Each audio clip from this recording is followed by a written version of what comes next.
پاکستان ته د طالبانو لخوا د خطر زنګ. سلام درنو لیدونکو، ستړي مشئ. طالبان وايي پاکستاني ورانکارو هغه موټر سوځولې چې له افغانستان څخه یې هند ته انځر انتقالول. د طالبانو حکومت ادعا کوي چې له افغانستان څخه هند ته روان په انځرو بار یو موټر د پاکستان د بلوچستان د لورلایي په سیمه کې سوځول شوی دی.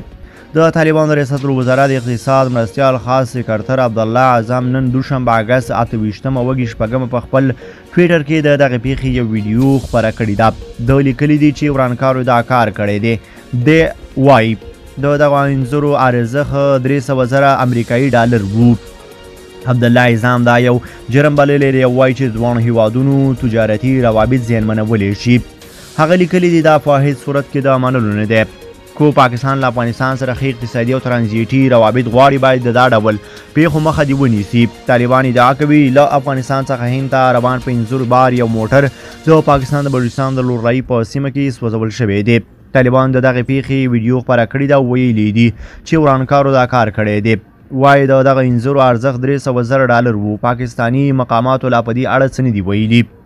د پاکستاني پولیسو مقاماتو په سیمه کې نیمه پوځي ځواک مسؤلینو د طالبانو د ادعا رد کړې ده او ویلي دي چې په سیمه کې داسې کومه پیښه نه ده شوې. د پاکستاني رسنۍ وایي چې د برېښنا د قیمتونو د لوړوالي له کبله په لورلایي کې خلکو مظاهره کړې وه او دا لاره بنده وه. په پاکستان کې له څو ورځو راهیسې په دې اړه اعتراضونه کیږي. له پرله پسې کار اقداماتو او ژمنتیا سره افغانستان له پاکستان سره د ترانزیت په برخه کې ستونزې لري او افغان مقاماتو تل پاکستان تورن کړی دی چې په دې برخه کې متحد نه دي.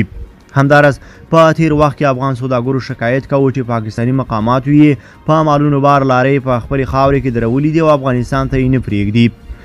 خو دا لومړی ځل دی چې په پاکستان کې له افغانستان څخه په انځرو بار د یو موټر د سوځولو ادعا کیږي.